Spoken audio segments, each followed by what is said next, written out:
Hi friends, welcome to Annam's Recipes. இன்னைக்கு மொச்சை குழம்பு எப்படி வைக்கலான்னு பார்ப்போம். மொச்சை இந்த மாதிரி கடைகளில் விற்கும். பயிறு, மொச்சை பயிறு. இதை வாங்கி நம்ம என்ன பண்ணணும், நல்லா கல் இதெல்லாம் பார்த்து க்ளீன் பண்ணிவிட்டு நைட்டு ஃபுல்லும் ஊற வச்சிடணும். நல்லா தண்ணியில் ஒரு தடவை கழுவிட்டு நம்ம படுக்க பொறைச்சி ஊற வச்சோன்னா நம்ம காலையில் சமையல் பண்ண சரியாக இருக்கும். பாருங்கள், நல்லா அப்படி ஊறியிருக்கு. இந்த அளவுக்கு ஊறணும். இப்போ இந்த ஊற வச்ச மொச்சையை குக்கரில் போட்டுக்கலாம். ஒரு டம்ளர் அது வேகிற அளவுக்கு தண்ணி ஊற்றிக்கலாம்.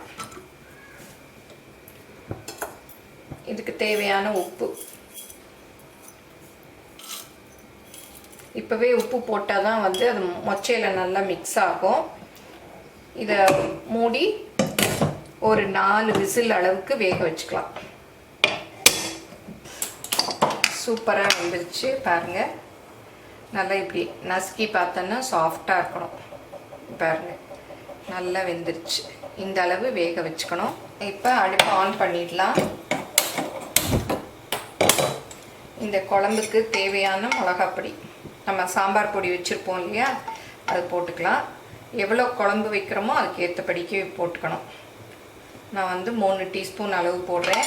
உப்பு நம்ம ஃபஸ்ட்டே போட்டு வச்சுருக்கோம், அதனால உப்பு பத்தலைன்னா போட்டுக்கலாம். புளி ஒரு நெல்லிக்காய் சைஸு ஊற வச்சுருக்கேன். அதை நல்லா கரைச்சிட்டு இதில் ஊற்றிக்கலாம். மிளகாப்பொடியோட பச்சை வாசனை போகிற வரையும் நல்லா கொதிக்கட்டும். இதை வேறு அடுப்பில் போட்டுட்டு நம்ம தாளித்து ஊற்றிக்கலாம். இந்த கரண்டியில் 2 கரண்டி எண்ணெய் ஊற்றிக்கிறேன். இப்போ எண்ணெய் நல்லா காஞ்சிருச்சு.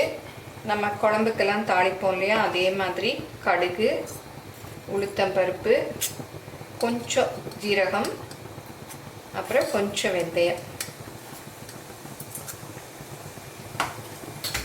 அப்புறம் கொஞ்சம் பெருங்காயம், ஒரு 1/4 டீஸ்பூன் அளவுக்கு.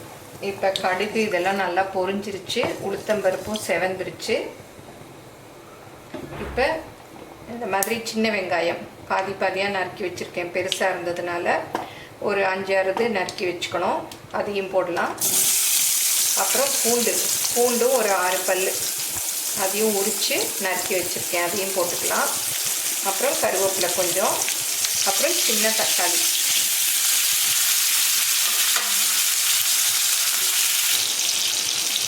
இந்த அளவு வதங்கினா போதும். இதை குழம்புல கொட்டிடலாம்.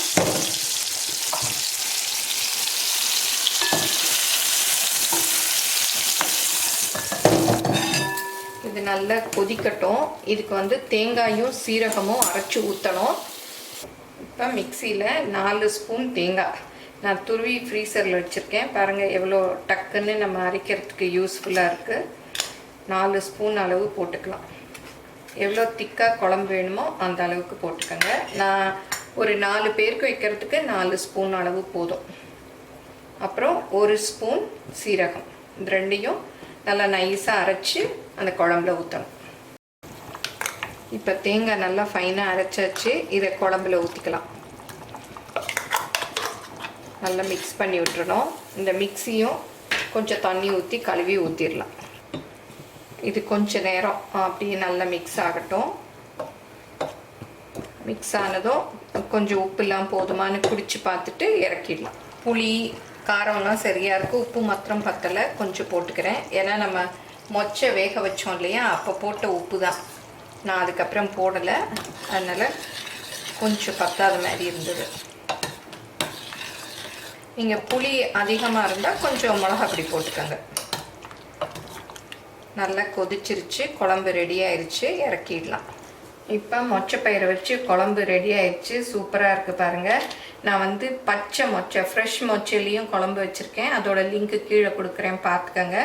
இந்த குழம்பு சாதத்தில் ஊற்றி சாப்பிட சூப்பராக இருக்கும். தோசை இட்லிக்கும் நல்லாயிருக்கும். எல்லோரும் செஞ்சு பாருங்கள். எப்படி இருந்ததுன்னு உங்கள் கமெண்ட்ஸை சொல்லுங்கள். தேங்க்யூ.